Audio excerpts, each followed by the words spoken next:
that team was made life members.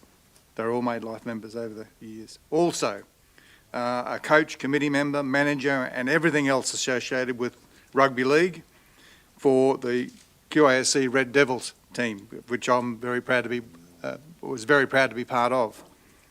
Our condolences and sincere condolences go to his daughters Julie and Sharon and son Steve and their extended families. Vale Jericosello. Thank you, Councillor Hanson. Is there any further messages of condolence? No further messages of condolence. The next item on the agenda is prior notifications of conflicts of interest. We'll start with you again, Councillor Hanson. Thank you, Mr Mayor. I, Councillor Rick Hanson, inform the meeting that I have a prescribed conflict of interest in relation to agenda item G 4.4, which is the sole supplier not-for-profit house, as my wife Lyndall Hanson, a close associate, well, of course she's a close associate, is CEO for not-for-profit house. And agenda item G 4.4 considers council entering into a contract with not-for-profit house. I will leave the room for this consideration of this agenda, G 4.4, sole supplier not-for-profit house. Thank you, Councillor Hanson. Councillor Muscat. This is in relation to a councillor information session that we had last week where I declare a conflict of interest and I left the room. Oh, sorry. I will start again. So this is in relation to a councillor information session that we had last week where I left the room. So I, Councillor Natalia Muscat, have a declarable conflict of interest in relation to the contract between Council and Gladstone Area Promotion and Development Limited, GAPDL, as I'm a Director of Strong Communities Limited that has a funding agreement with GAPDL in relation to the Communities for Children program. And any decision regarding the funding for GAPDL could have an impact on Strong Communities Limited, so I will not I did not participate in any decisions relating to the contract between Council and GAPDL, so I left the room. Thank you, Councillor Muscat. Councillor Branthwaite. Thank you, Mr Mayor. I, Councillor Darryl Branthwaite, inform the meeting that I have a declarable conflict of interest in relation to the contract between Council and the Gladstone Area Promotion Development Limited, GAPDL, as GAPDL provides booking services for my business.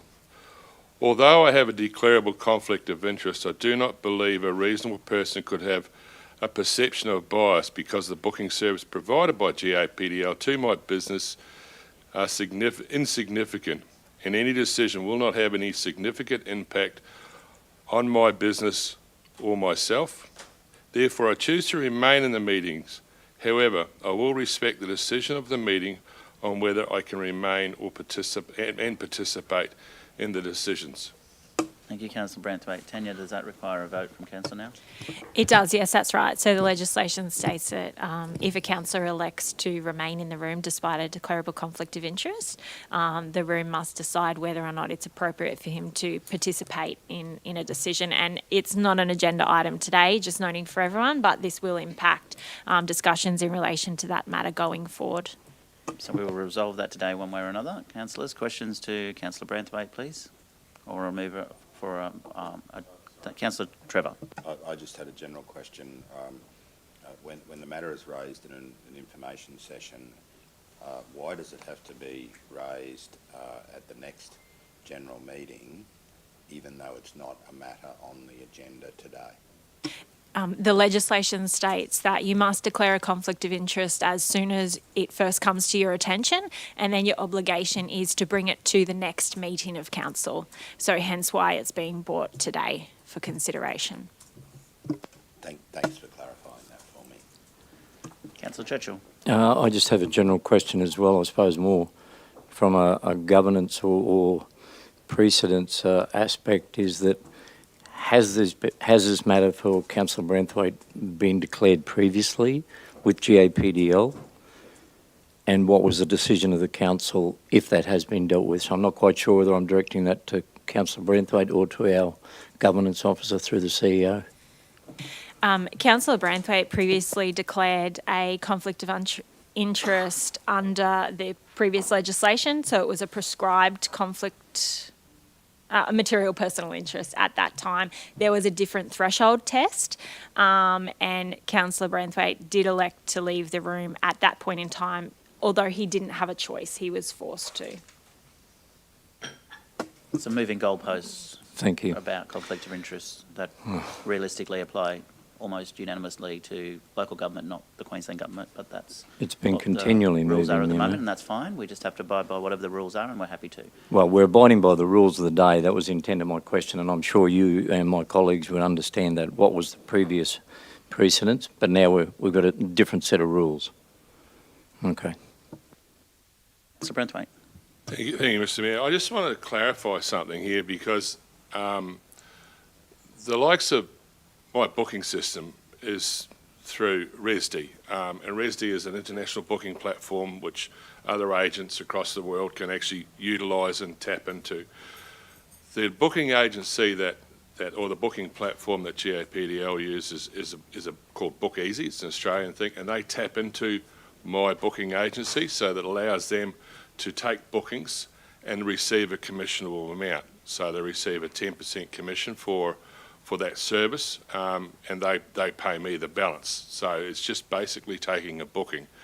As far as everything else is concerned, it's not a huge amount. I'm sorry I can't provide you with the details of exactly how much, but it is quite insignificant at present. In days gone by when we were building the business, we were hoping that would actually take over all of the paperwork, and it hasn't happened that way, so that situation has changed dramatically.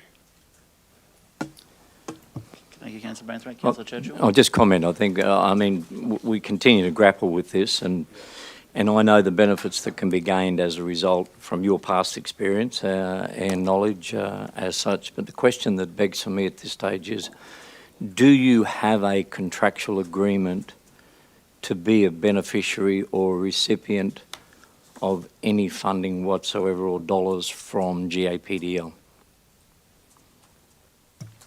Apart from their commission on sales, no. I'm part of their program because I'm a member. I'm part of their business development side of things to develop our product within the region, like any other member is. But as far as receiving money from them, it's only receiving money through the booking platform. Or the leftovers after they take a commission. But yes, that's all. Thank you, Councillor Goodluck. Thanks, Mr. Thanks, Mr. Mayor. Tanya, I just wanted to clarify Section 150EG, 150EI of the Local Government Act states a prescribed conflict of interest exists if the matter is or relates to a contract between the local government and the councillor or a close associate of the councillor. Does this section not apply to this circumstance where I would suspect that Councillor Branthwaite's business relationship with GAPDL is a close associate? Is that not applicable in that scenario? Councillor Goodluck, the legislation defines a close associate of a councillor as a spouse, a parent, child or sibling, a partner in a partnership, an employer other than a government entity, an entity other than a government entity for which the councillor is an executive officer or board member, or an entity in which the councillor or a close associate of the councillor has an interest in greater than or equal to 5%. That is the listed corporation. So no, I don't believe that this falls into the definition of a close associate. Okay, thank you. Councillor Trevor. Tanya, if the decision of the board is that Councillor Branthwaite is permitted to stay, does that then absolve him from any legal liability in relation to a conflict of interest determined at any subsequent stage by any court or tribunal? That is to say, if we agree to allow him to remain in the room, absolving him from his responsibility of declaring a prescribed conflict of interest and leaving the room? Councillor Trevor, I can't speak to any time in the future. However, in relation to this, provided he's been forthright with his declaration, he does have a conflict of interest. So that's been declared.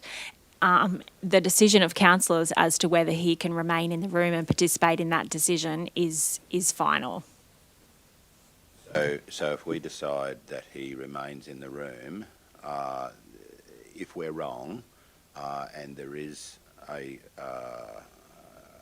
situation today where he should have left the room, do we absolve him from any liability in relation to that innocent mistake? I don't think it's appropriate for me to give full advice on Councillor Branthwaite's liability. However, the legislation is clear that it is a decision for council as to whether Councillor Branthwaite remains in the room. You can choose to put some conditions on that in terms of he can participate in the discussion, provide advice to council and speak on behalf of motions, but he cannot vote. So if you wanted to restrict that, that is an option. But the legislation is clear that this is council's decision and that decision is final. If Councillor Branthwaite's position changed in the future, then he would have to bring that back to council.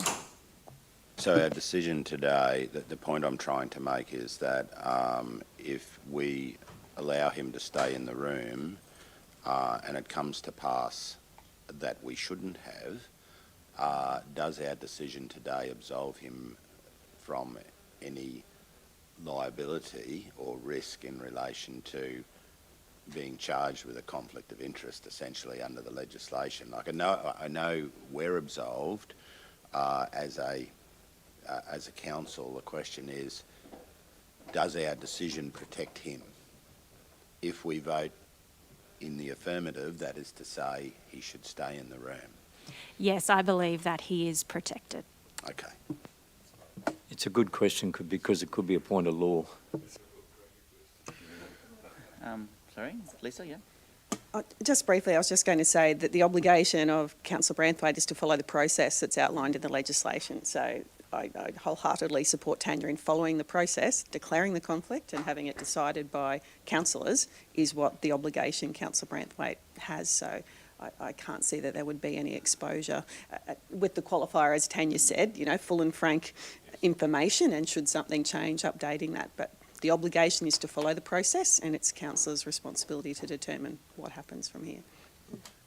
Sorry, before I go to Councillor Goodluck and Councillor Churchill, I'll just write that down. The conflict of interest in Queensland have changed that many times over however many years. I don't even think they know what they are anymore. Certainly, as I said previously, they apply to local government and not other levels of government. And Councillor Branthwaite, as much as it is insignificant, the funding that you receive, I can't be sure that a state government at some point in the future isn't going to determine that you earned $2 from GAPDL, therefore you've got a pecuniary interest, or you've received a benefit from, and therefore you've made the wrong decision, and that we've resolved that we're all somehow responsible as well, and next minute we're Logan. My gut feel is, under the current legislation, I think you should be in the room, but I don't think that I can rely on the state legislation to protect yourself or the council if you do, and that's my honest feeling. Sorry.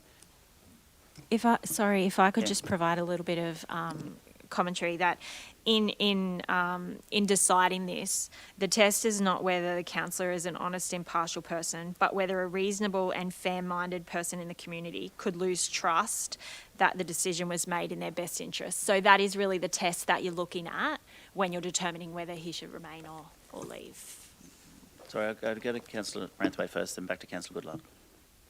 I'm just wondering about the process that the GAPDL and I use. If I remove myself from that and they just use my normal booking platform and they don't get anything out of it, does that cover it? I don't know. It's only because they handle my bookings. Well, Like anybody can ring up and book a seat. We've got 2 guests in the room that did that through my system. So, and they didn't do it through GAPDL. So, good one, isn't it? It is. And for those watching online, it's not even an agenda item today. It's something that we may discuss in the future. Councillor Goodluck, then Councillor Churchill.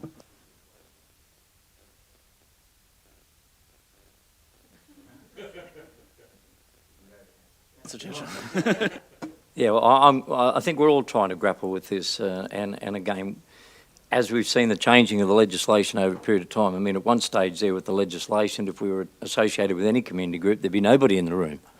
But the fact is that someone needs to stay in the room to make the decision, but they've overcome that now because if none of us stay in the room, the CEO can make the decision. But I just wanted to come back to a point you raised there before, which I wasn't completely aware of, is, through you, Madam CEO, was that you can stay in the room but not say anything, or you can say something. I'd just like to get that clarified in my own mind, because now we've advanced the legislation, or the understanding of the legislation, that if you declare it, but if we decide that you don't or you do, and you can stay in the room and you can say things and you can influence, you can participate in the robust debate, but you can't vote.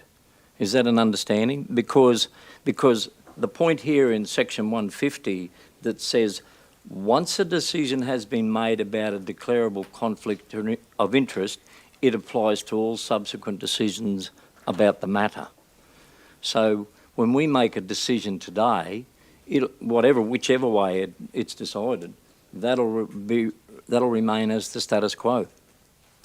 In relation to contract negotiations with GAPDL, it doesn't mean that it applies to all matters between council and GAPDL, but certainly contractual negotiations. Okay, thank you. Can I just get a clarification on that other paradigm shift in the thinking or the understanding of the legislation? Yeah, so the legislation just gives councillors some flexibility to acknowledge that there may be value in the community, there may be value to council to hear the point of view of the councillor with the conflict of interest, but it gives councillors the ability to not have that councillor participate in the decision, to actually vote. So yes, that option is open to councillors. Interesting. I still come from old school, if in doubt, get out. But in this circumstance, that's very different. Councillor Goodluck. Thanks, Mr. Mayor. What's important, I think, to everyone in this room is that we maintain the integrity of the decision-making of council. And the section described by Tanya around conditions on participation is something that we probably haven't explored a great deal in this council, because we're accustomed to the ways we used to deal with things. So I do think, Councillor Branthwaite, that in the eyes of a reasonable person, that people might see that there is a conflict there. So I do want to maintain the integrity of the decisions that we make in this room, as I know you do, and that's why we're discussing this today. And it's, so personally, I think that obviously you're heavily involved in that tourism sector. As a former CEO of GAPDL, I do think you can add value to the decisions that we make. So I'm happy to move in the first instance that we allow Councillor Branthwaite's participation in the decision, with the condition placed that he doesn't have the ability to vote on any actual decision that would be made by council, because I do want to hear from Councillor Branthwaite and his insight and his valuable knowledge, which may or may not help council make the right decision around this matter.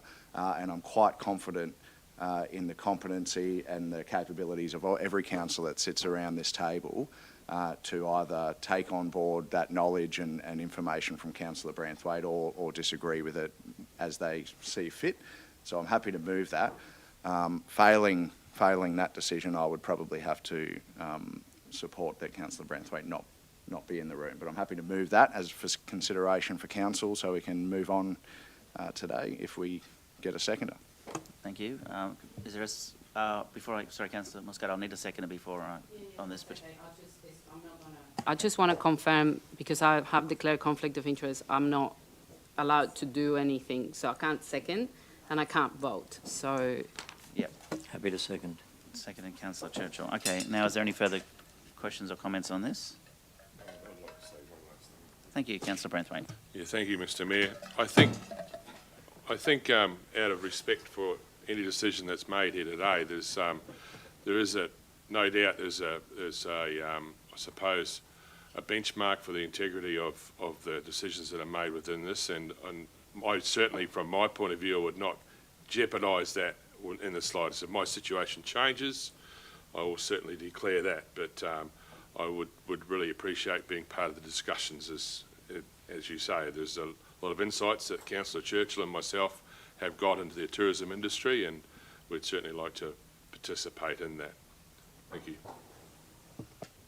Okay, thank you, Councillor Trevor. Yeah. Just a legal point. If he's permitted to stay in the room but not vote, and one of us maintain that during the course of the discussions he may have influenced our vote, what is his position then? By allowing Councillor Branthwaite to remain in the room and participate in discussions, it will be assumed that he would be able to influence your vote. No. We're just not voting on this. That's nice and confusing. It goes to show how important GAPDL is in our local community. Is there any further comment or discussion? I mean, the litmus test at the end of the day will be whether it passes the pub test. But the reality of it is no matter which way this decision goes today, we need to get some advice from the Office of the Integrity Commission or whoever understands what it means. Well, if you've got something in writing, as a direction, if you've got something in writing, in direction. Rather advice from Tanya or Lisa than that office. Not disagreeing with you. Henson. Mr. Mayor, I really, it's a difficult one, and I can't support the motion because no matter how little influence that that GAPDL has with your employment, you still have some means of funding from them. And having been in this situation myself, I think it's my obligation to protect you, and that's the reason why I would go against the motion. Thank you, Councillor Hanson. Any further comments or questions, please? I have a mover for that Councillor Branthwaite remain in the room and be involved in the discussion, but not vote. Moved by Councillor Goodluck, seconded by Councillor Churchill. No further discussion or debate. I put the motion. All in favour? Those against? The motion is lost. Councillor Goodluck, you foreshadowed a second motion that Councillor Branthwaite not participate in the discussion. Happy to move that motion. Oh, and leave the room. Seconded Councillor Churchill. Any further debate or discussion on that? Put the motion. All in favour? The motion is carried. Sorry, Councillor Branthwaite. We do value and appreciate your involvement in that issue, but on this instance, that's how it will be. Thank you. We will move on to our agenda, please, which we do have an item from our CEO regarding the withdrawal of an item on the agenda. Over to you, Lisa. Thank you, Mr. Mayor. I received some late information. It relates to agenda item G4.4, which Councillor Hanson has declared an conflict of interest and will leave the room. So, Councillor Hanson, could I ask that you leave the room while we have this discussion, please? Thank you.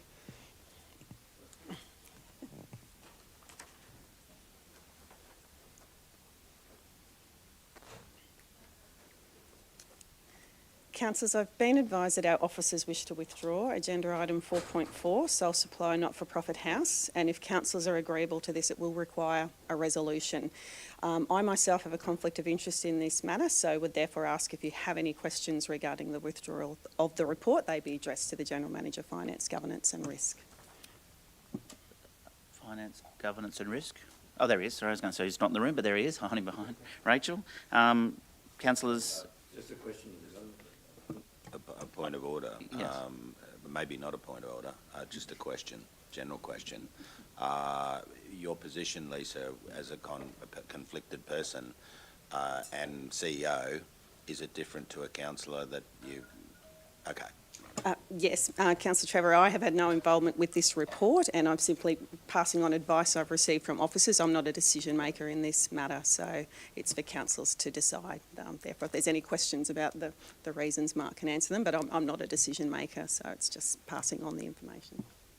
Councillor So just a Bradshaw. point of clarification, your conflict of interest is not declarable, but you're declaring it. It's not declarable. I'm just trying to understand this now. It's not declarable, but you're declaring that you've got a conflict of interest. So is the conflict of interest personal, professional? Can I ask that? I don't know that I'm required to declare what the conflict is, Okay. but it's... Well, I asked the question. in You'll never know the answer unless you ask the question. But in an operational sense, that my conflict has been managed and I've had no involvement in this matter. Okay. I'm simply, in an administrative role, passing on some information to you about the request from the officers who have prepared the report Okay. to withdraw it. I feel conflicted. It is confusing, I agree. It is. Well, and Lisa, that obviously officers aren't required to leave the room like councillors then. Thank you. All right. The CEO's not, the CEO's not a decision maker in this room, so there's no requirement for her to leave because she doesn't have a vote around the table as the councillors do. But I did have a question for the General Manager. Please. Thank you, Mr. Mark.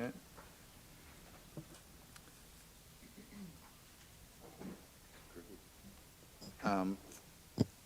Thank you, Mark. I'm happy to consider the removal of the agenda matter, but I think this has probably only happened maybe twice that I can recall in the last 7 years. So if you can give me some context around why we are looking to remove the agenda item, please. I looked through the discussions since the agenda's been published. We've looked at there is potentially a different procurement process that we can look at with respect to this item, and we'd like to explore that opportunity rather than seek that exemption at this point. Okay, and that was... So the paper was seeking a particular exemption. We're looking we're looking at alternative processes that may not require that. Given that that was one of the concerns that or questions I was going to raise in the agenda item, I think that's a good approach. So I'm happy to support that the agenda item be removed and we explore that approach. Thank you. So I'm happy to Councillor Goodluck to move that. The agenda item be removed. Seconder, please. Thank you, Councillor O'Grady. Any further discussion? Put the motion. All in favour? A motion is carried. The agenda item has been removed from the agenda today. We'll get Councillor Hanson back, please.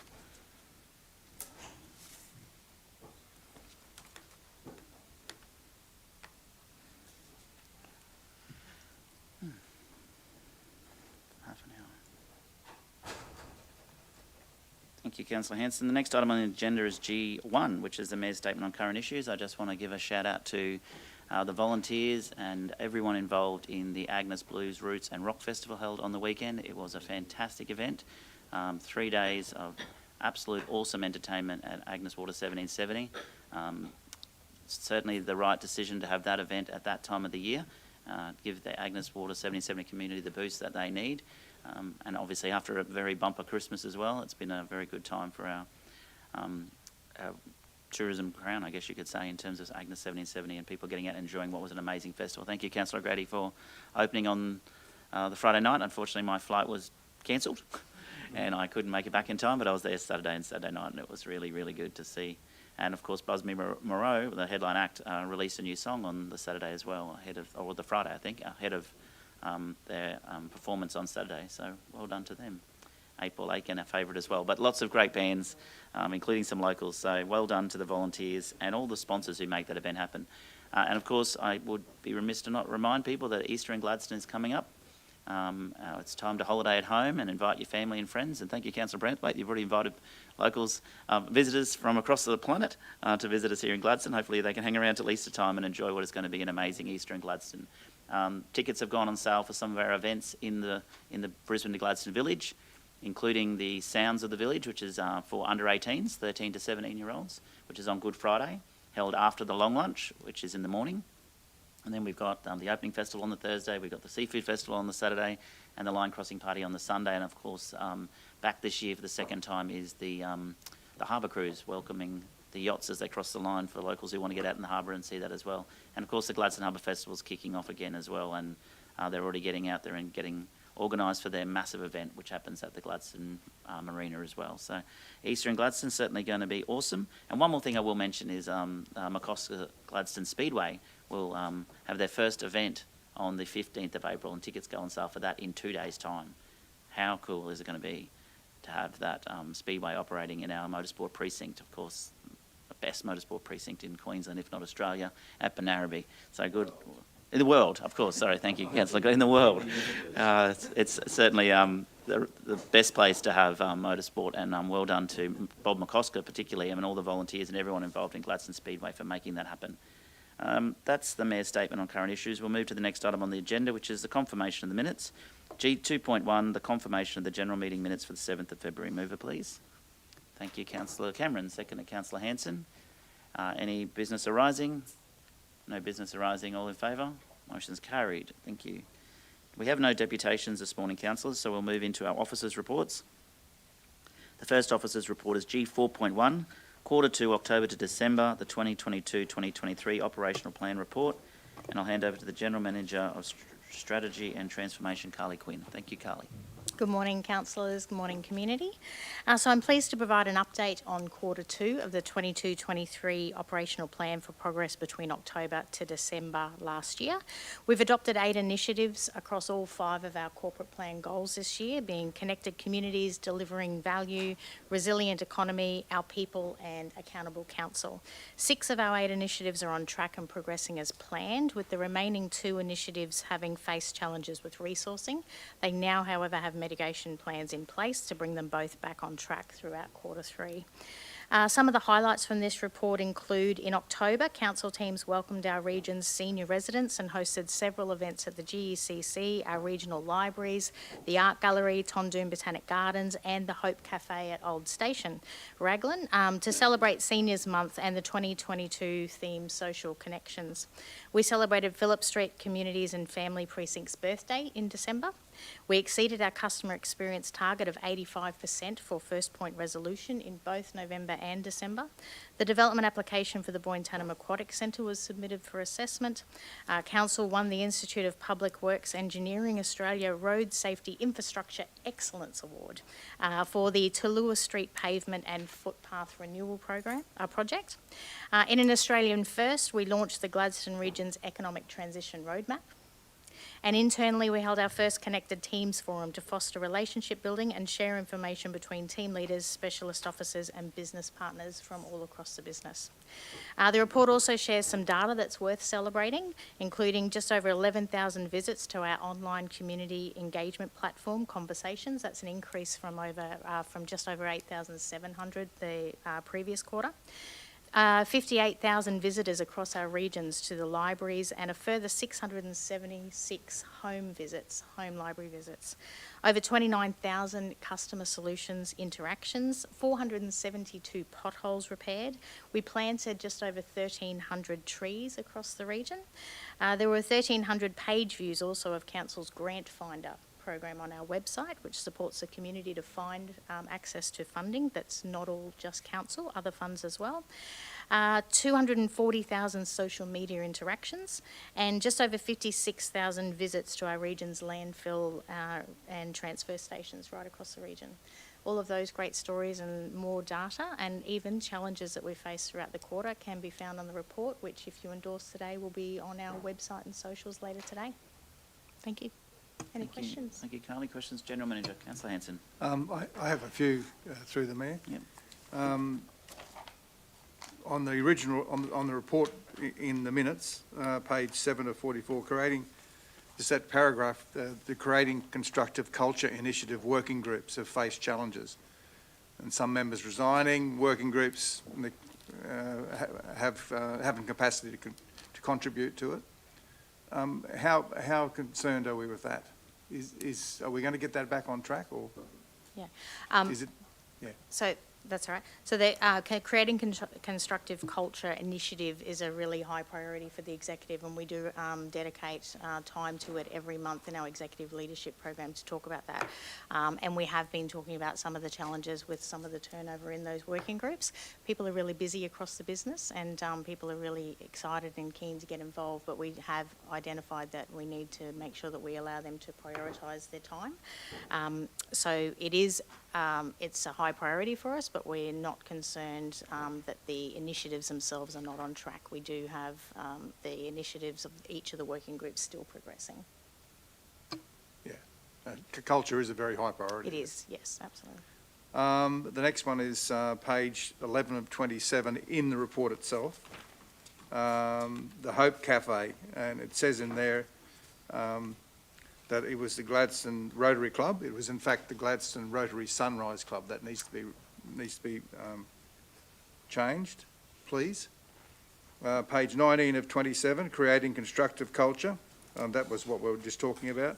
Page 20 of 27, connecting teams forum. What is the outcome of that connecting teams forum, and are we actually measuring our gains, if any, or is there a measurement there? Yeah. So the Connecting Teams Forum came about because we used to have a forum quarterly that the CEO introduced, where we had all of our managers and our leaders in the same room, but we found that they had different needs, and the feedback from the business was that, I guess, team leaders are looking for a different type of interaction and different type of knowledge sharing than our management group. So we've split them out, and that was the first one that we held. We've got another one in a couple of weeks' time, I think it is, to ensure that we're delivering the communication directly to the people in the way that they need it.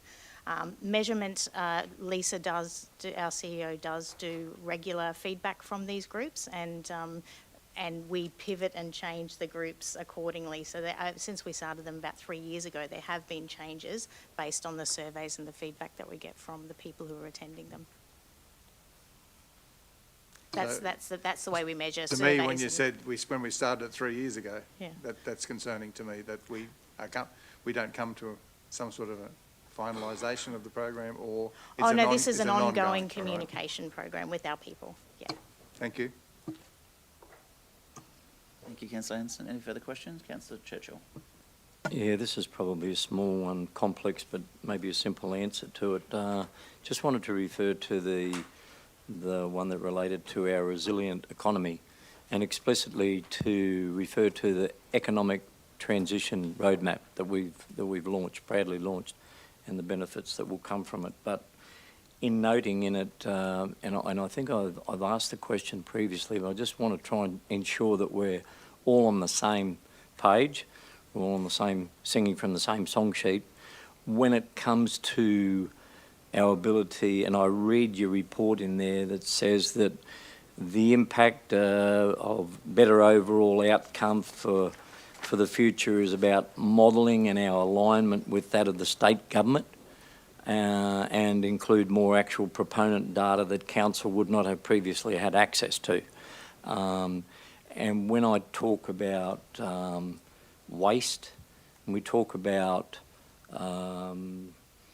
Central Queensland, albeit Gladstone now being part of the state government's focus for a waste management centre, when we talk about what may be happening with the area of DTMR that relate to their $10 million business plan study that relates to the inland rail, and perhaps we could talk about others. So I don't wish to go on about it, just simply want to know that our transition roadmap, even though it may align with the state government priorities, we are flexible enough to be able to know what we want ourselves for our own region, and not just simply saying, well, we have to do as we are required to under the state planning scheme or the GSDA, or call it whatever we may wish, because our role is still an advocacy role when it comes to economic development and what will be best fit or fit for purpose for Gladstone region. Yeah. I think there's two major pieces that drive us: is our economic development strategy, which is still a current strategy, and the transition roadmap. and across the two of them, they cover that broad spectrum of all of the advocacy work that we do across the region. The other part is that because we were a little bit ahead of the game in doing our transition plan and the way we developed it and engaged it with local and state and federal stakeholders, we've been able to influence some of the state's plans as well. So in aligning, a lot of that was us influencing some of their outcomes in their plans as well. So the alignment has worked in our favour as well. So I suppose my final question is that it's our economic transition roadmap for the future, and then appropriately, because we take ownership of that on behalf of our community, that our community also will understand that we want to drive that roadmap and not be driven perhaps by other powers to be. Yeah, absolutely. We have a very strong roadmap now that says what our region needs, and we've already started, and we need to continue implementing that roadmap. Yeah, thank you. I recognise the strength of partnerships, but it's our roadmap. Thank you. Thank you, Councillor Churchill. Councillor Goodluck. From my perspective, Councillor Churchill, and I know you attended many as I did and others, consultation with various different stakeholders around the region through the development of that roadmap. I don't believe the state was ever one of those stakeholders. It was absolutely a plan that developed by our community for our community to influence others' plans, state, federal. It's not about what state or federal governments might tell us what we need. It's what we can tell them what our needs are. So that's from my perspective. What Yeah, no, I appreciate that, Councillor Goodluck, and I don't disagree with you, but we've seen history, and sometimes history can repeat itself. We have some great examples of advocacy that we've been doing with the state recently, and the Mayor in the room with the ministers and with the DGs, and presenting our roadmap and being very clear with what our region needs for the future. Yeah, it wasn't about the state. Thank you.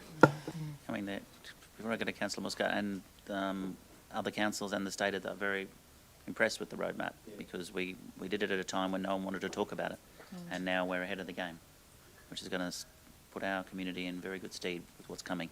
Councillor Muscat. Thank you. I just wanted to, I think I say this every time, but I really encourage those watching and everyone out there to read this report. It's one of those things that we publish for community, and also to show and track what we doing. And there's a lot of things that the council does for people, and we, it's not always out there. We spend a lot of time doing a lot of things that people sometimes don't notice or don't understand that those things need to happen for, our lives to just go on the wonderful way it actually goes. So I love the numbers, and, sometimes, these reports put things in perspective for people. So it's not everything, obviously, but, if anyone want to know anything more or a little bit more about what we do, this is a great report to read. So I'd be happy if I could move to accept this report, if that's okay, with the changes that Councillor Hanson suggested. Thank you. Move Councillor Muscat. Is there a seconder, please? Thank you, Councillor Goodluck. Is there any further comments or questions for Carly, or General Manager? No. I'll put that motion then. All in favour? Thank you. The report be received. Thank you. Thank you. Carly, we'll move to the next item on the agenda, which is G 4.2, the monthly financial report for the period ending the 31st of January 2023. And I'll hand over to the General Manager of Finance, Governance and Risk, Mark Holmes. And Mark, there's some interesting percentages in there. Morning, Mayor and Councillors. This is your monthly financial statements through to the end of January, and incorporates essentially the forecast that has been processed through to that period of time. So what we've tried to do within this report is highlight those major changes that have occurred on both the revenue and expense side of the business, and you'll see the flow and impacts also to capital. The net impact of those is a very minor increase in our projected surplus, so essentially from 0.4 to 0.5 million dollars over a $220 million budget. So not a much. The net movement is quite small, but there are some big figures within the movements that make that up. We've tried to essentially, through those two revenue bridges there, present an approach that tries to graphically represent that for you, so hopefully that summarises that in a way that adds in that transparency. From an actual perspective, where we're actually tracking at the moment, certainly those the rating figures will come and increase once we get the water notices through. We're seeing strong increase in our interest revenue that continues to come through. So you'll see that's one of the bigger increases we've got in our forecast, an increase of $4 million over where we had anticipated to be. So essentially that's been a positive, and certainly whilst we've had negative impacts, and you can see that from the expense side in the current operating environment due to some of those inflationary pressures, that's been a little bit of a positive given that we do hold substantial cash balances at periods of time throughout the year. With respect to our general purpose grants, we still are running quite behind where we would expect to be, but generally what we see is a lump sum payment in and around the time the federal budget is released in May, and given that with the unknown with respect to that, we can't necessarily bank for that, but we've forecasted to receive what we had received the previous year in that space. Expenses perspective, employee costs, there was a very marginal movement with respect to that, 0.6 million.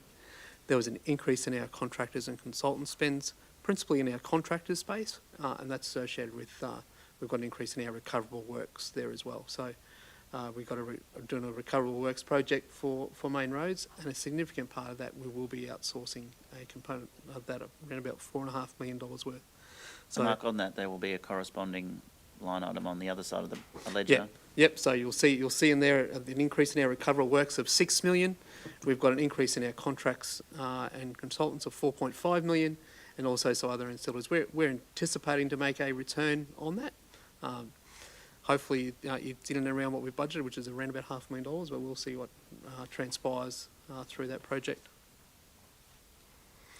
You'll also see that we've updated our depreciation estimates, and they're based on our current asset data that we've got processed, and the expected indices that impact those certainly are being impacted by the current operating environment in terms to the movement of costs from that inflation perspective. So the cost to do business, the cost to put infrastructure in the ground essentially is increasing slightly, and that flows on to our valuations and also our associated depreciation expense.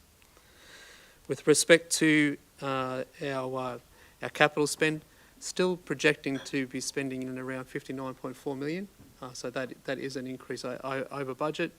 That still requires a significant spend of over $7 million a month over the next 5 months to achieve that. So we'll see where we go with respect to that figure.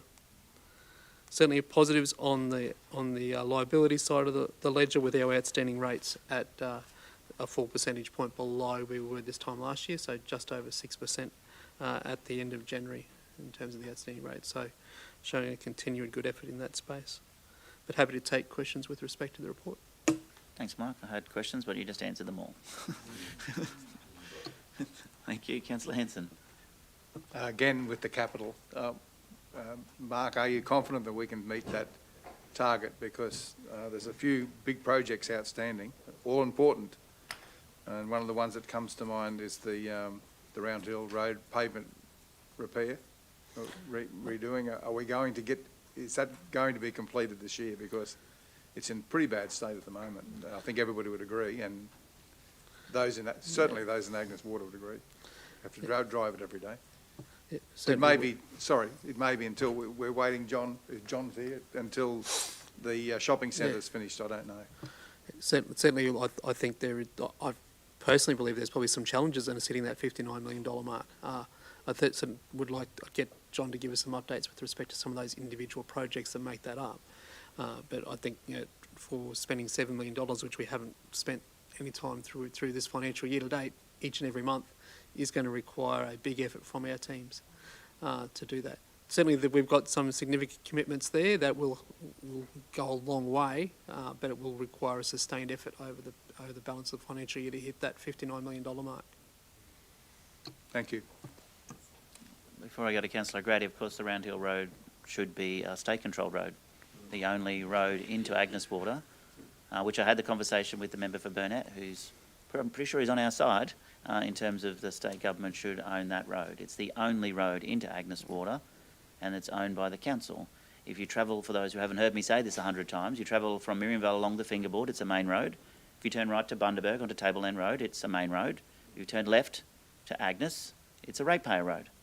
And it's probably the longest asphalt road in our region that our residents and ratepayers are responsible for fixing, which costs our community a fortune.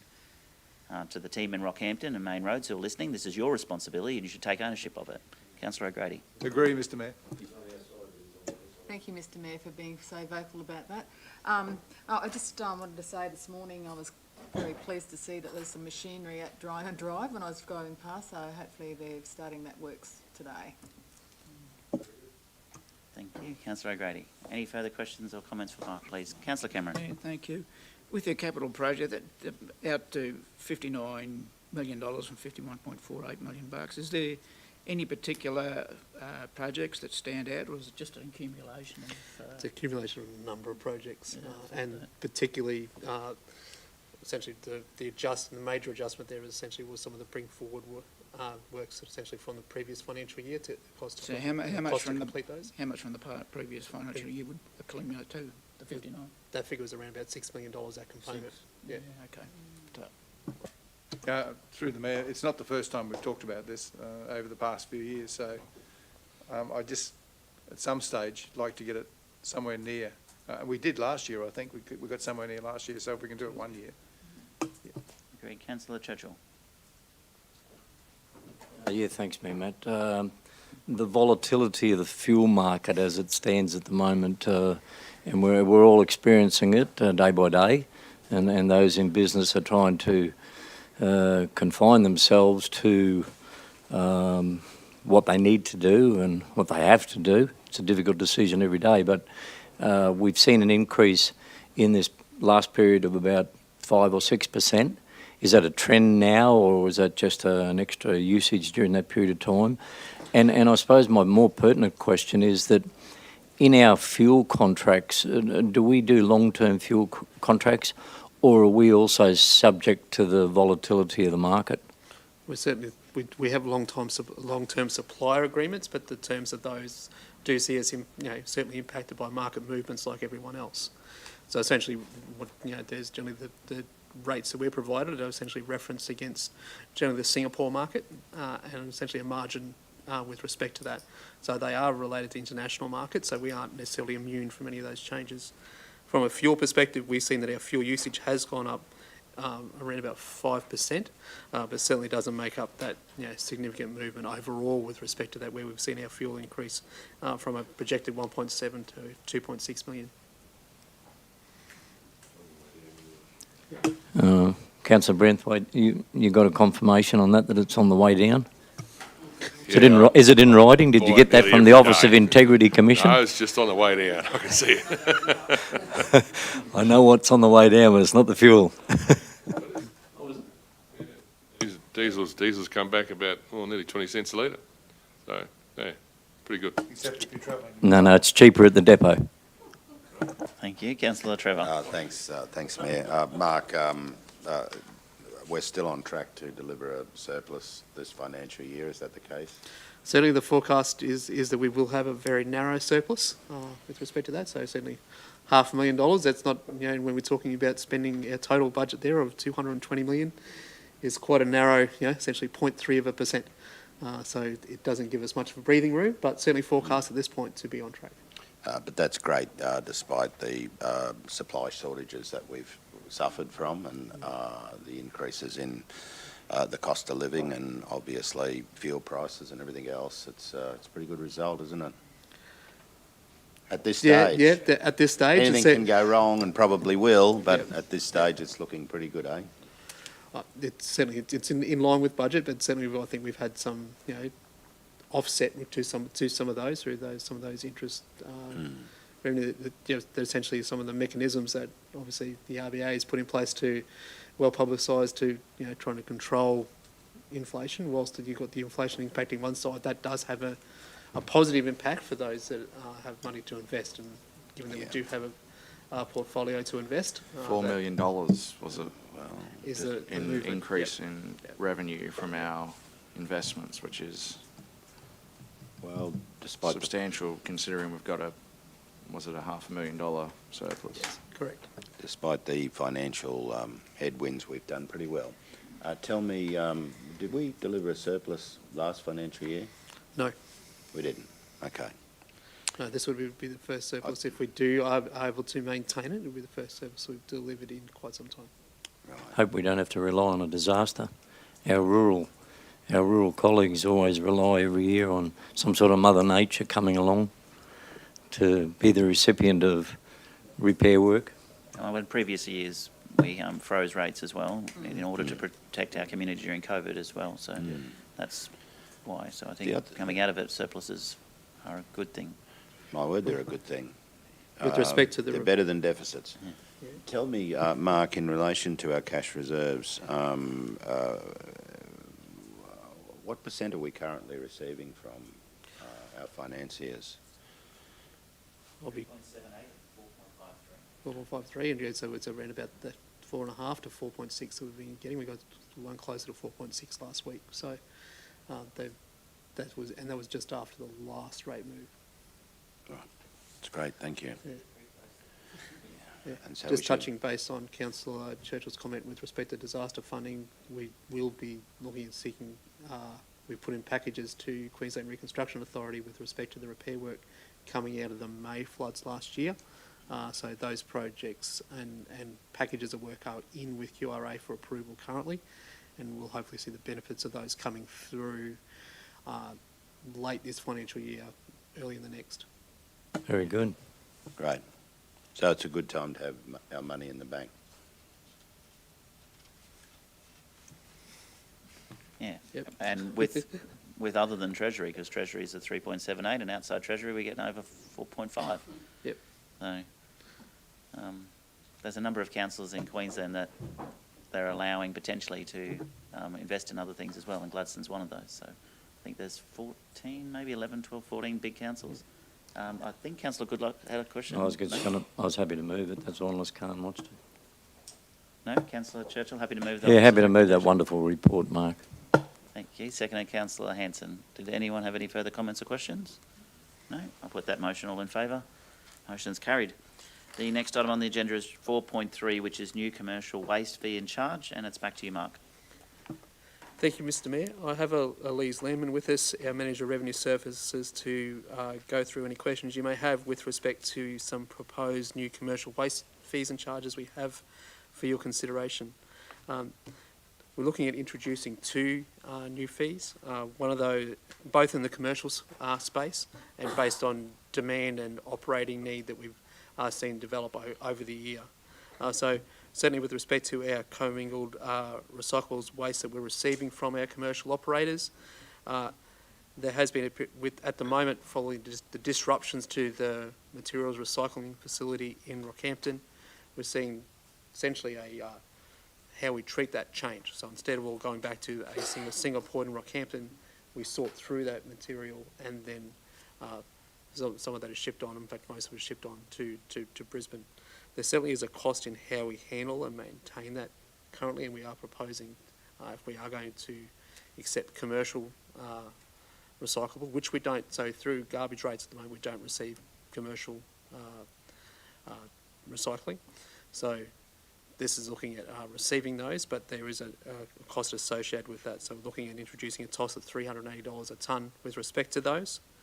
And also in the commercial space, we are receiving several applications with respect to handling of asbestos materials, and there's some increased costs in just how we handle that and have to treat that from a landfill cell perspective. So we are looking at increasing and changing the methodology there, so moving from a per tonne rate to a cubic metre rate and looking at a rate of $5.22 per cube. For your consideration. Yeah. Quite frankly, I prefer they put asbestos somewhere else, but anyway. Councillor Hanson. I'm happy to move that the officer's recommendation. I think so too. Moved and seconded, Councillor Muscat. Any further questions or comments? Councillor O'Grady has a comment, question? Yeah, thank you. I just have a comment. Oh my gosh, the committee were out there the ERIC committee were out there the other day, and I am a proxy, but we went out for a look. And I'd just like to say, congratulate the guys out there on the fantastic job that they're actually doing. Everything's neat and tidy and whatever else you're on the trip mark. So, so I'd like to really thank and send out that thank you to the guys from around here, because if it wasn't for those guys looking after the whole system, like you turn up to the landfill and you can't smell a thing, which is just amazing. You wouldn't even think. There was a mention of whether we'd take tours or whatever else there, but apparently some people take their children to the landfill so the kids can see the machinery and stuff like that. So it was really, really interesting. So, and great to see that it's all working well out there. So thank you. Did you have a cold on the day, Councillor? No, Councillor Hanson. Thank you. Any further questions or comments? Thank Councillor Cameron. On the asbestos one there, you've gone to a cubic metre rate rather than tonnage. So how do you measure your cubic metre?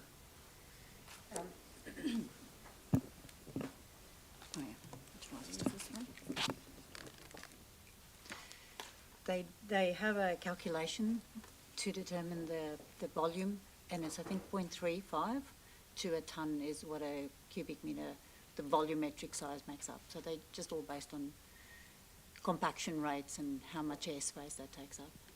Yeah, that was basically my question, because where you've got items that are bulky and you crush them down, you do have airspace. I suppose that's where the difference is. Yep. Because we can't compact them down, so we have to, and they're lightweight. So do you weigh them as well to double check your quantity? Sorry. Do they weigh as well? Do you weigh as well? I'd have to confirm that for you.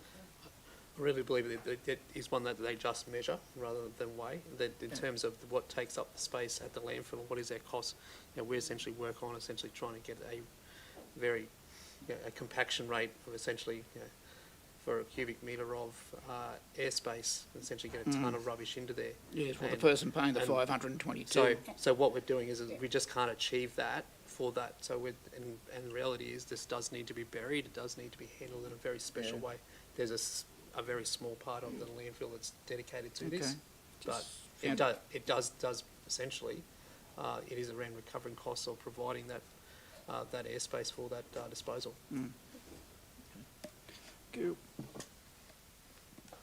Okay, thank you. Any further questions for Michael Elise? No? I have a mover in Councillor Hanson, second in Councillor Muscat. That the officer's recommendation be adopted. All in favour? Motion's carried. Thank you. The next item on the agenda has been removed, so we move to G4.5. Thank you, Mark. I know you're still here. Tenders for 81 to 23 hire, wet and dry, and transportation of plant, equipment and vehicles. Back to you, Mark. Thank you, Mr Mayor. I've got Christy Walker, our Manager of Contracts Procurement, to help with any questions you may have with this item. So essentially what we go through as a regular process is review our register of pre-qualified suppliers, and this time we're looking at that for our essentially our wet and dry plant hire. So we have gone out to the market with respect to those, and we've received a number of submissions for that. We've got a recommendation for you of 48 service providers that have met our terms and conditions and our assessment process for you to approve. So from here, it's not around a guarantee of work, but it's around making sure that essentially makes it easier for the engagement of these suppliers on the ground by our teams to get on with supporting our works delivery. Thank you, Mark. Councillor Goodluck. Oh, okay. All right, moved by Councillor, I come to you. Second, moved Councillor Goodluck, second Councillor Branthwaite, and we have a question from Councillor Churchill. Hopefully this is an easy answer.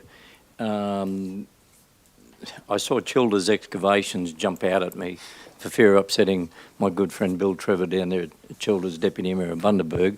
But I'm just trying to simply understand at this stage that this is a whole of state approach or a whole of nation approach with supplier basis, because I know it's got to go through the rigid process of determining what's local, what's not local.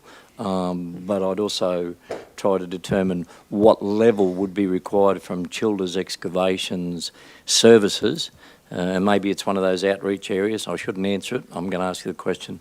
When we have a number of other excavation companies in that area of the southern part of the region and within our region. And maybe that's just one, and there might be others that don't stand out, that may not necessarily be and/or local or regional companies. Yep. Thank you for the question, Councillor Churchill. So we do have 31 suppliers of the 48 that are based in the Gladstone region. The balance of that 48 are outside of our region. So yes, Childers Excavations is one of those companies. There are several from Rockhampton as well, and other locations.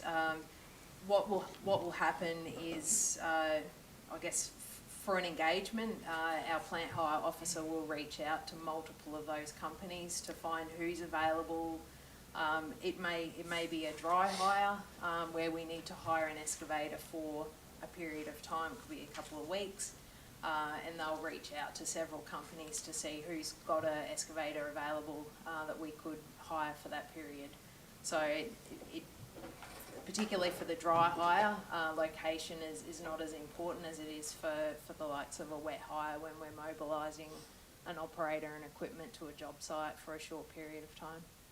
Okay, no, thanks. Happy to support the motion. Thank you. Councillor Branthwaite, then Councillor O'Grady. Thank you, Mr Mayor. Just a question over the likes of Remberg Proprietary Limited trading as Avis Australia, Budget Rent-A-Car Australia. We've actually got Sorry, I didn't know that was Avis. Yep.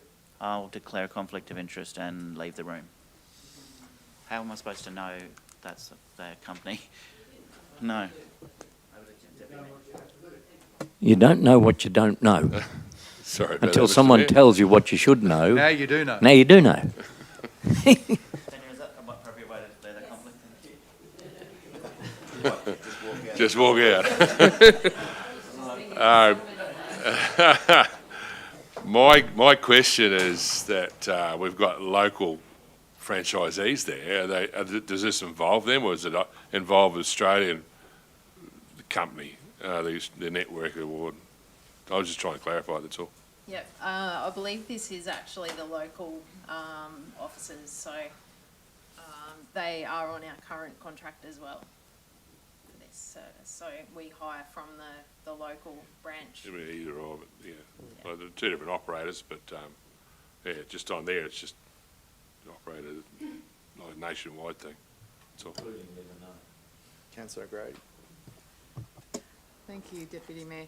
I just had a question. Like, I know a contractor that's actually not on here, that's actually contracting to council right now, and his name's not on this list. So why would that be? Yep. So we have had some movements. So we've had several new companies that haven't been on contract with us tender this time, and we had several companies that were on previous contracts with us not tender this time. We have sought some feedback from our current contractors, and some of the feedback is around that we've got alternate arrangements in place. So, for example, one of the suppliers in here that is associated with road making activities, they've not tendered for this plant hire agreement because they're on the road making contract. So we're getting their services through another contract. We also had a couple of companies that actually missed our refresh tender. So it was too late. The tender had already closed when they realised that we had conducted the tender. So it was too late. I guess the opportunity is there that we can refresh this at any time down the track that we feel that we require some more service providers to fill gaps in our requirements. Thank you for explaining. Christy, when the RPQS is there still a requirement to get the 3 quote systems for services under this arrangement? There's not a requirement under the legislation to do so. It is covered under exemption for pre-qualified suppliers. However, we do internally have a plant hire officer, and that position's role is to first and foremost see if they can source the equipment internally from our internal fleet, and then to reach out. And we do, we are putting another position in place that is going to support that plant hire officer to ensure that we're getting good coverage across these 48 contractors and potentially any more that get added down the track. And the obviously there's a schedule of rates provided through that process, so we sort of have an idea of what those rates would be anyway, and then we try to as efficiently as possible, because I'm assuming it takes time and resources for these companies to submit to become an RPQS supplier. So we want to try and limit the amount of, I guess, quotations and things we have to do, but we have to do a certain amount to test the market, make sure we're still getting value for money.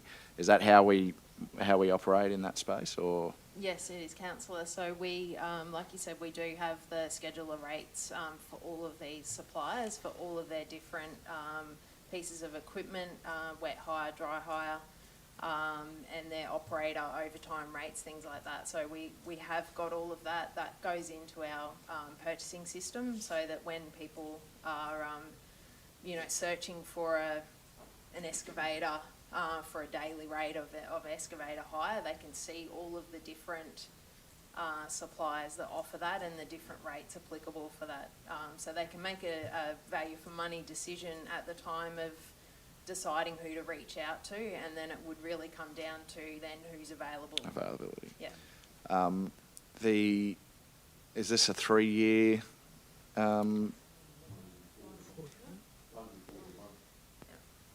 Yeah, so 1 + 1 + 1 + 1. Okay, so the companies that missed out, obviously we try and engage with these companies. I assume they're local companies. Would it be the fact that we would look to potentially reopen that after 12 months, or is it likely that these companies are going to be waiting for 5 years to be able to re-tender? Generally, the refreshes, because it's basically rerunning the tender process, so it's quite a heavy process, both internally and for the suppliers. We wouldn't look at doing it for at least 12 months, so it'd be at that 1 year anniversary, and it would be based on feedback that we are provided from the end users as to whether or not we've got adequate coverage for the different pieces of equipment. So if there are no gaps in the service providers that we're proposing to award to today, then we likely wouldn't do a refresh. If there are gaps, then that would prompt us to do a refresh. And hopefully local.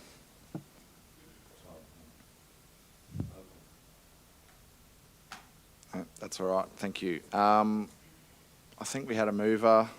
Sorry, where's Tanya?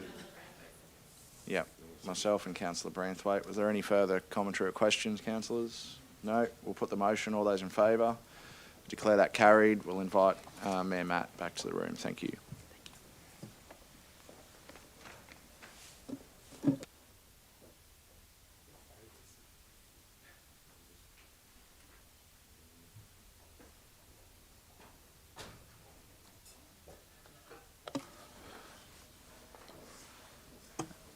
Thank you, Deputy Mayor. Thank you, councillors. Just for the minutes, I would like to, as I've obviously just declared a conflict of interest, as I became aware of Remberg Proprietary Limited. I didn't realise it was Avis and Budget, even though now I see who they are. I have a close association with that family company, and I was unaware that was the name of it. So obviously, if they are on the agenda at any future time, I will continue to do what I just did and leave the room as soon as I'm aware of it. And thank you, Councillor Goodluck, for chairing, and thank you, Councillor Branthwaite, for actually raising it. I would have hated to be in the room. Who would have thought? Avis doesn't sound anything like Ramberg. But anyway, next item on the agenda is G 4.6, which is consideration of improvement to McDonald Street in Yabobo. And I'll hand over to you, the General Manager of Strategic Asset Performance, Mark Francis. Thank you, Mark.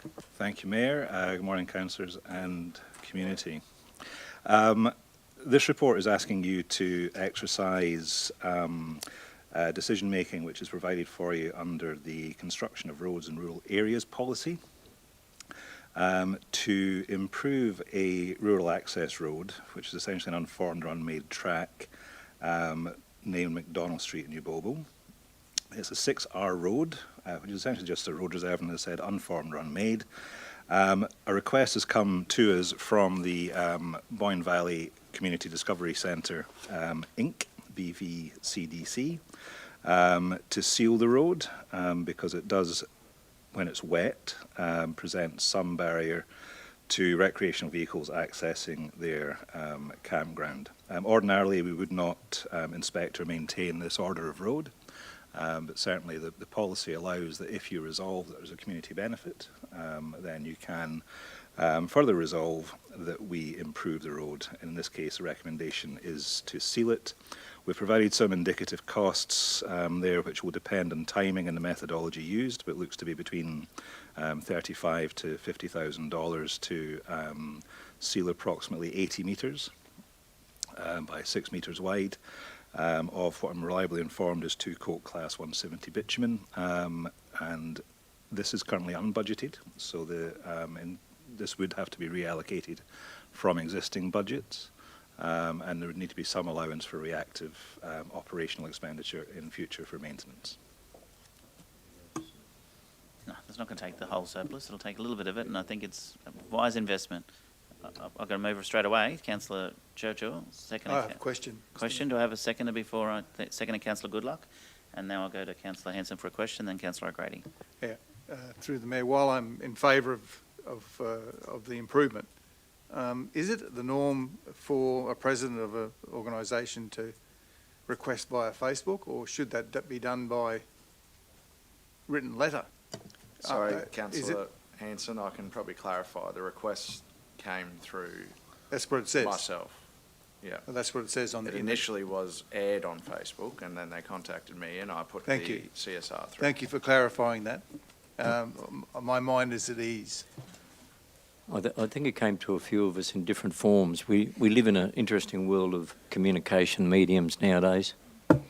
It also... It wasn't a petition.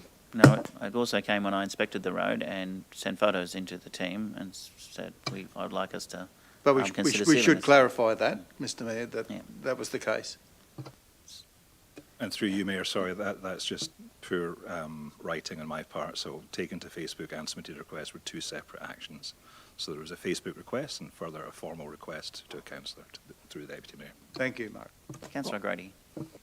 Thank you, Mr Mayor. Now, Mark, I was just a little bit perplexed, actually, when I read the background information. It said the centre sits on the land under control of Boyne Valley Community Centre. Now, it says here, material change of use in 2003 for the proposed use of camping facility, including dormitory-style accommodation, 5 cabins, 6 caravan sites and amenities. I just was concerned about this for the reason being the material change of use doesn't reflect what they're actually doing there at the moment. I've stayed there many a times and there's been more than 6 caravans. And to me, it's just saying for school camping, but I know there's other people actually stay there that aren't doing school camping. So I was just wondering, are they abiding by the material change of use? I might defer to our General Manager Customer Experience, who's been engaged with the centre themselves.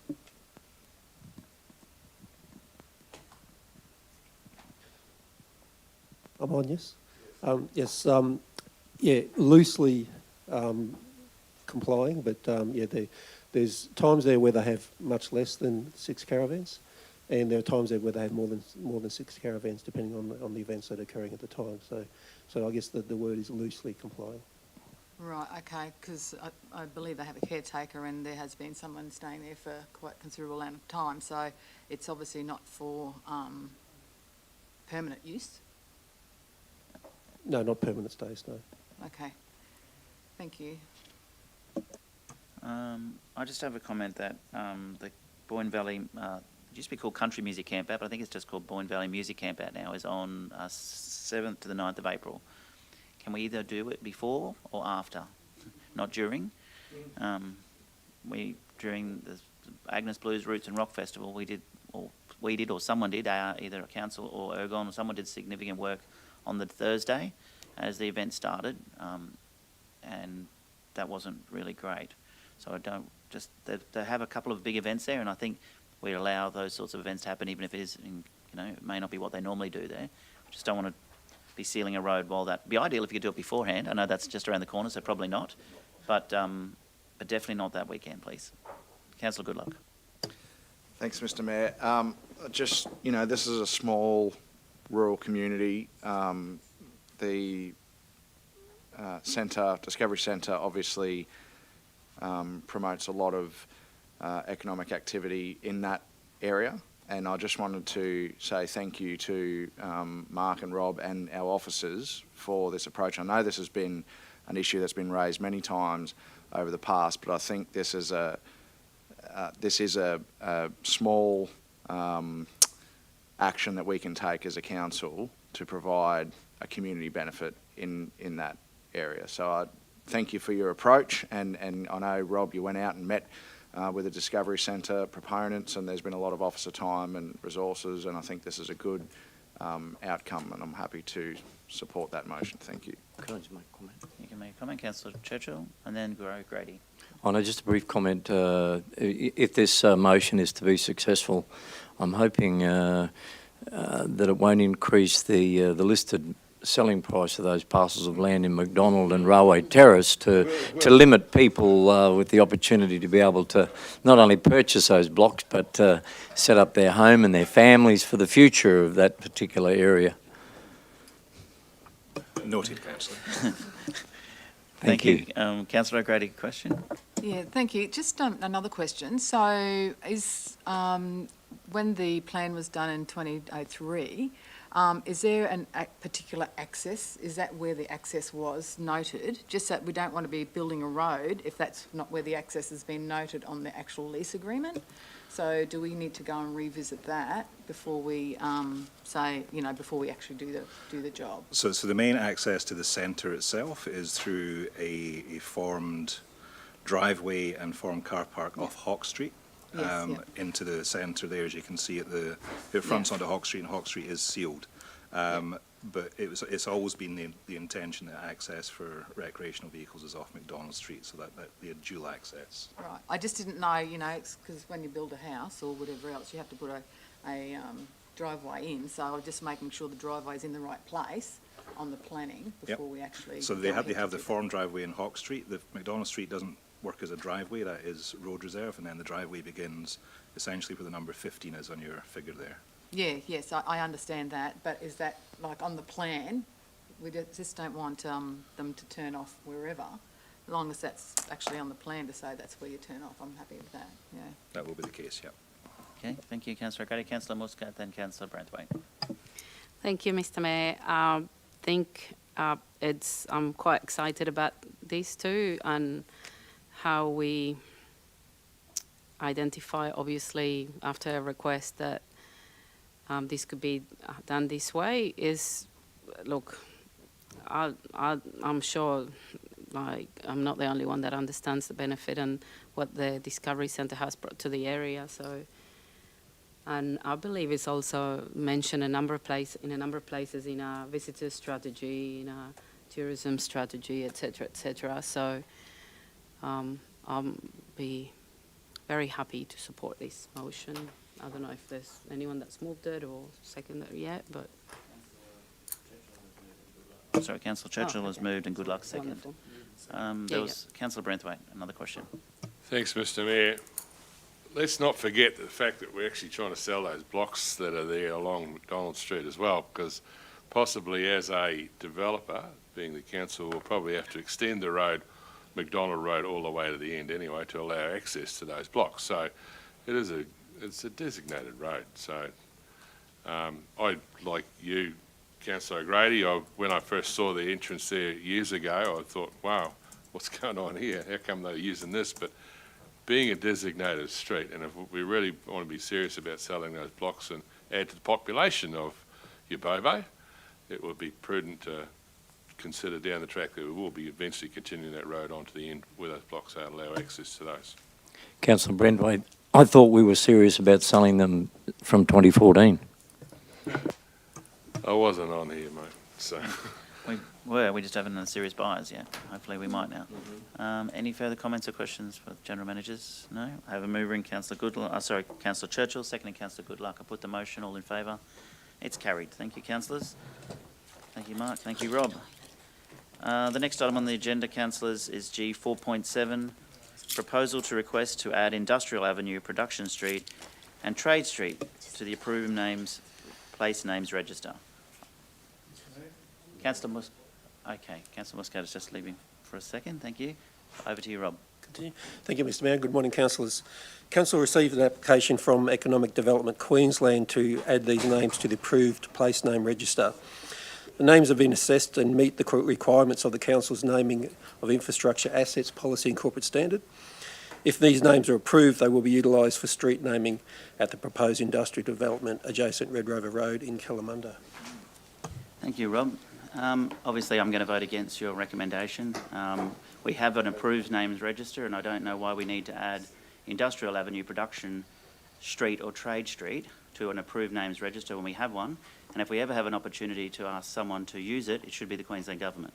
So Economic Development Queensland, in my position, should use our approved names register. Any further comments or questions, councillors? Councillor Churchill. Well, no, I raised an issue in relation to our economic development transition plan there earlier today, where I was comforted by the feedback that we don't necessarily have to do what the Queensland Government requires to do. And I know that's relevant to economic development, but I think if we're going to work in a partnership, it's a two-way street. I support your approach to it, Mayor Matt.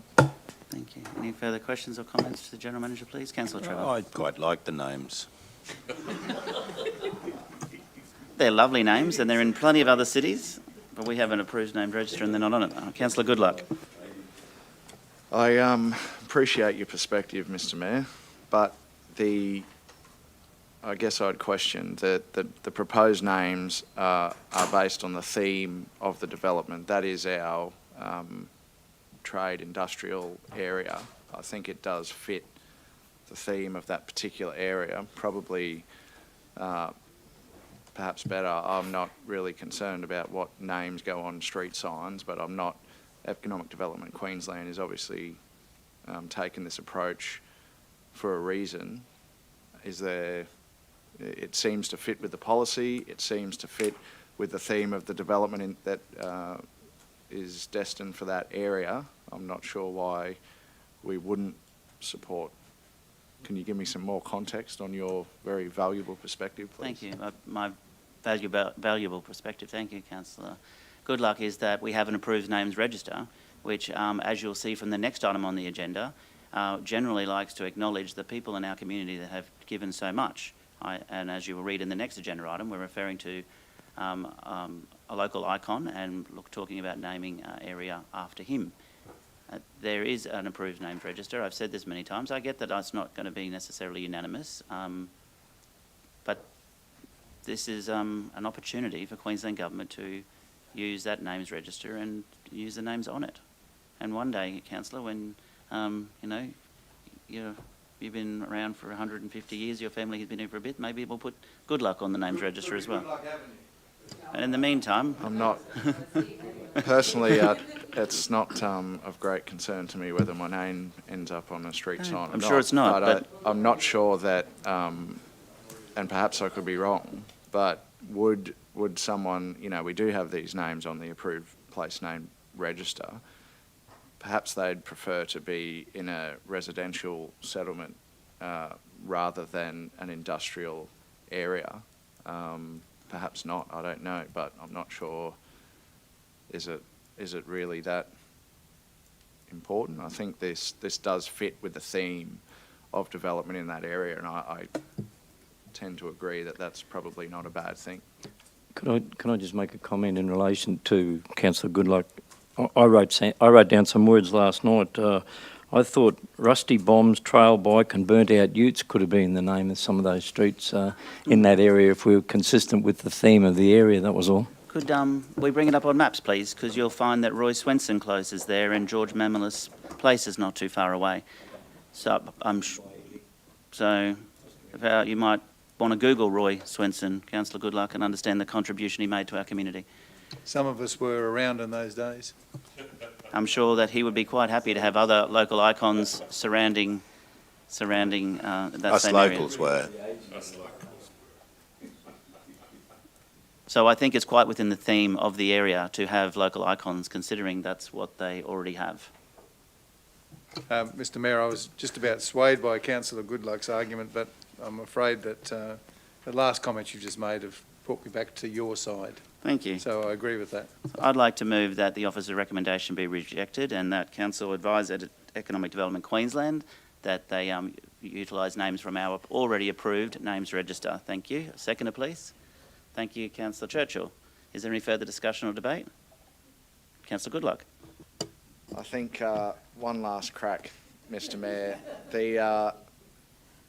There is an intended strategy that we have through both Council, Economic Development Queensland, Team Gladstone, with lots of activity going to take place. And I think this is just a small thing. This doesn't take away from any historic icons, in my view. There will be plenty of other streets where those acknowledged historical icons can have their names placed on a street sign.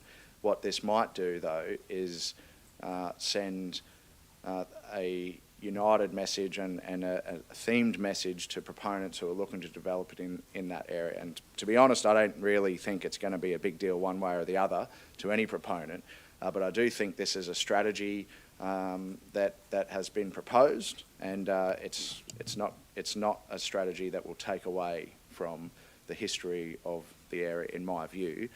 It can add to it. So I'm happy to support the recommendation, but you may well have won everyone around the room, Mr Mayor, so congratulations. Thank you. You're saying you support the new recommendation, the new move motion? No, I support the officer's recommendation. Should go for a drive around there and check out the names and Google them. I have a mover and a seconder. I still like Rusty Utes. I still like Rusty Utes. Thank you. Any further comments or debate?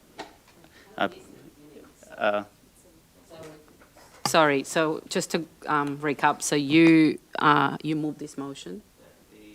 Application be refused and the applicant be advised to utilise the names register, the applicant being Economic Development Queensland, the approved names register. And they can use any number of names on there, yep, which are very much within the theme of the area of Roy Swenson Close and George Mammalus Place. And you have a second? I do, seconded by Councillor Churchill. Okay, I understand, yeah. I'm putting the motion. All in favour? Those against? Motion's carried. Thank you, councillors. We'll move to the next item on the agenda. Very timely. G4.8 is the proposal to rename Port Curtis Foreshore Trail to Richard Johnson Foreshore Trail. Over to you, Rob. Thank you. Thank you, Mr Mayor. Yeah, Richard, or better known as Uncle Richard, sadly passed away in December of last year and was a very well-respected elder within our community. On assessing the application and searching council's records, our officers couldn't find any details as to why the trail was originally called Port Curtis Foreshore Trail, and therefore the officer's recommendation is to change the name to Richard Johnson Foreshore Trail in memory of Uncle Richard. Thank you, Rob. I'd like to move that from the chair. Can I have a seconder, please? Thank you, Councillor Branthwaite. Is there any further discussion or debate? Councillor O'Grady. Thank you, Mr Mayor. I think this is a fantastic idea. Has the family been consulted about this? Yes. Councillor Branthwaite, question? Not really a question, Mr Mayor. It actually ties in with Hector Johnson Park, just around the corner. So it's quite fitting that this trail leads directly to his father. So the Johnsons have such an impact on our community, and we've been working with them very closely over the last 3 years, and regarded Richard our Uncle Richard as a very dear friend of mine, and it's very sad to see them go. But in saying that, this walkway would be greatly received. I'm positive of that. Yeah. Any further questions or comments, councillors? Put the motion. All in favour? Motion's carried unanimously.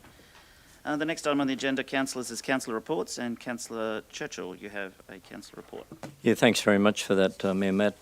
Just to our colleagues and on your behalf, it was a pleasure to attend the recent 100th birthday celebration of our most recent centenarian, Mr. Alf Hartridge. And as we all know, 100 years is a huge milestone. Many of us, if not all of us, are trying to reach that as well. So it was a great way to celebrate, and as we know, we have the monument down there at the Tondoon Botanic Gardens, and on behalf of the family, they've also asked me to express greatest appreciation to the Gladstone Regional Council and the staff and the officers of the Tondoon Botanic Gardens who continually are proactive to ensure that we never forget those that reach that significant milestone. I won't go into the lengthy background to Alf Hartridge, but I know yourself, Mayor Matt, and I believe our member for Gladstone, Glenn Butcher, and be it others, have caught up with him in his nursing home, and the family were extremely appreciative of that. Sons Alan and Charles, and some of you, if not all of you, would probably know Charles locally here, active as the president of the Gladstone Golf Club, and other roles in all their families. So it was a great event down there. If I could just give a brief insight to Alf, that he was involved in the Australian Defence Force, and appropriately he has received a letter from yourself, Mayor Matt, the Governor-General, the Prime Minister. He had also received a letter from King Charles and the Queen, Queen Consort. And also a shout out to Terry Freeling, the President of our National Seniors Australia Gladstone branch, for continuing to not only monitor and be actively involved in organising those that reach that significant milestone of 100 years, and to celebrate that at the Tondoon Botanic Gardens. If I could just make reference, Alf was born in London as the fourth and youngest child of the family. He grew up through the Depression years, learnt the value of money, survived the Blitz in London, survived the war service in the Royal Artillery Field Airborne 6th Airborne Division, and he flew gliders in the forward deployment, surviving that, not only that war, but also in the Palestine wars as well. So he's lived an enjoyable life and continues to enjoy that life. And I suppose in summing up, when Alf turned 100 on the 4th of February, it was just wonderful for him to be surrounded by family and friends as such. Just a couple of quick points. Whilst his background shows that he was certainly heroic and inspirational, Alf now becomes number 33 on the totem pole. So it's wonderful, and I know none of us will live forever, but it's wonderful that we can actually have a legacy that can live forever. And that legacy appropriately is now number 33. And then in the meantime, I think since then, we've now become conscious of someone in the Miriamvale area, might be 34, and I'm led to believe from Terry Freeling, the President, that there may be already, maybe someone else in our aged care that's 100 that hasn't been acknowledged and or recognised. So why do I say that? The totem pole will only allow 40. So I know that the decision makers in the past didn't realise that maybe we're all living longer now, which is good, but so we probably need to consider some time in the forward budget for Tondoon as to where that might go. And my final point, I suppose, which is probably even more exciting, I'm led to believe now as a result of this celebration, a wonderful celebration at Tondoon Botanic Gardens, that we now have a super century, or someone, Mrs. McEachran, well, not yet, but could be approaching supercentenarian. So there's been some consideration that perhaps we might have to think about creating a totem pole for those who reach 110. But thank you for the opportunity, and on behalf of the family, they express their greatest appreciation to you, Madam CEO, and to the Mayor for what you do. Thank you, Councillor Churchill. And yes, the 34th name for the totem pole is Annie Mayo. Annie celebrated her 100th birthday on the 30th of January, and her tree planting ceremony is on the 1st of March. So just a little bit of a snippet about Annie. Annie was one of the few females in her time to attend high school, having worked and lived in harsh and remote locations throughout her life. She served as a voluntary aid detachment in World War II and worked on school and church committees, and as well as the Country Women's Association. And Annie loves politics and sport. Good on you, Annie. We'll be planting a tree there with the National Seniors on the 1st of March. Happy birthday to you too. Councillor Branthwaite has a general business item. Oh, thank you, Mr. Mayor. I'd actually like to present the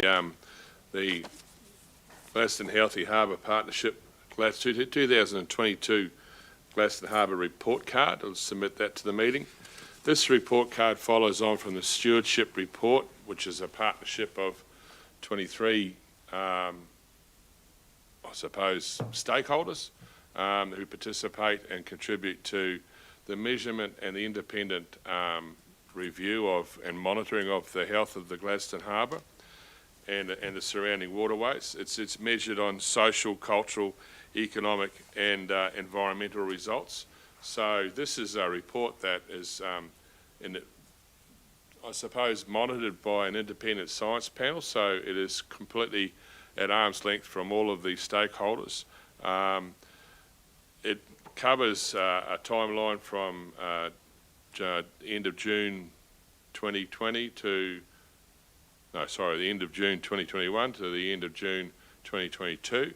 And this is it's a pretty good report card for our region. While the results have certain areas provide some concerns, overall the health of the harbour is incredible. So it's still reached a very good pass. It's dropped off a little bit because of some microalgae that are growing on some of the coral around our region, which are being addressed now. And but people can look at this report and have a look at the frequently asked questions, and it is certainly available for people to have a look at, not only through the hard version, the hard copy, but also via the website of the Gladstone Healthy Harbour Partnership.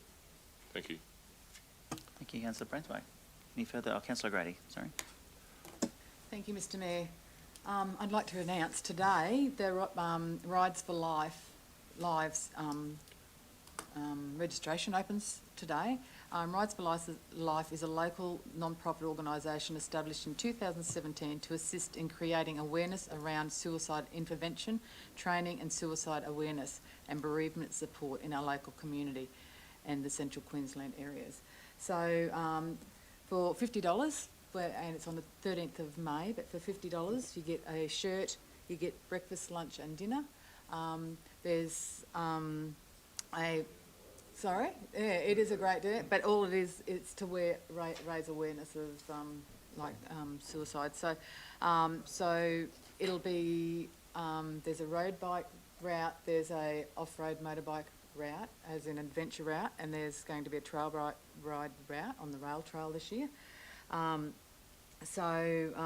get all that, and then exciting news, Mr. Mayor actually commented about 8 Ball Akins before, but at the end of the ride they will be meeting at Yabobo at the Boyne Valley Discovery Centre, so hopefully the roadworks is done before then or after then.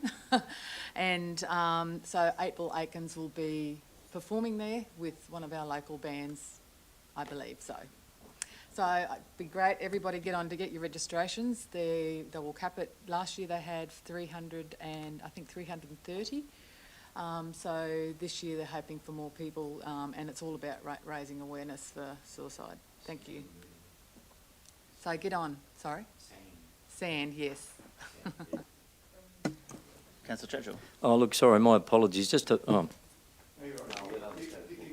it was just an oversight on my behalf and just a point of clarification in relation to Elf Hartridge's centenarian celebration.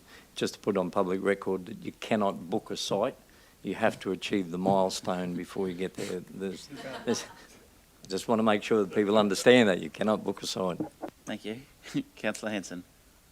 Following that, I attended a LawMac two-day session in Mackay last week with our waste manager, Chris Irving, and it's LawMac is a waste management group that meets from all of the north of Queensland, from the Cape right down to, well, actually we had members from Papua New Guinea there this time, and down to, I think, the Burnett Shire have got some representation as well.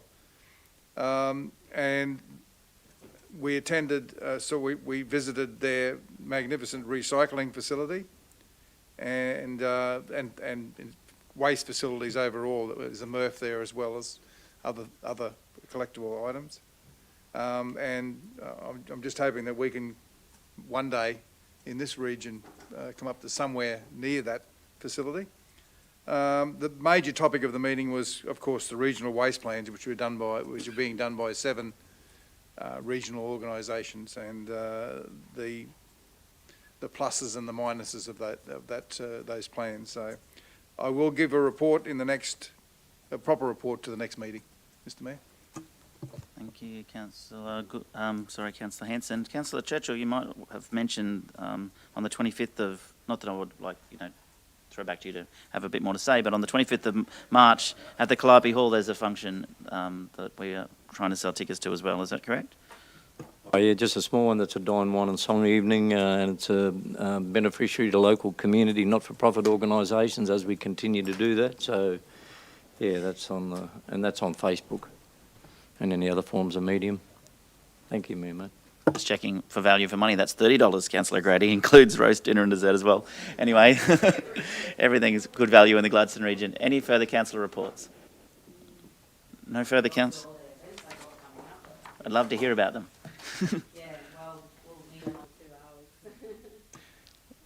Okay, no worries. All right. There's no further councillor reports. That'll be lovely. No urgent business, no notices of motion, no confidential items. Declare the meeting closed at 10:50 a.m. Thank you.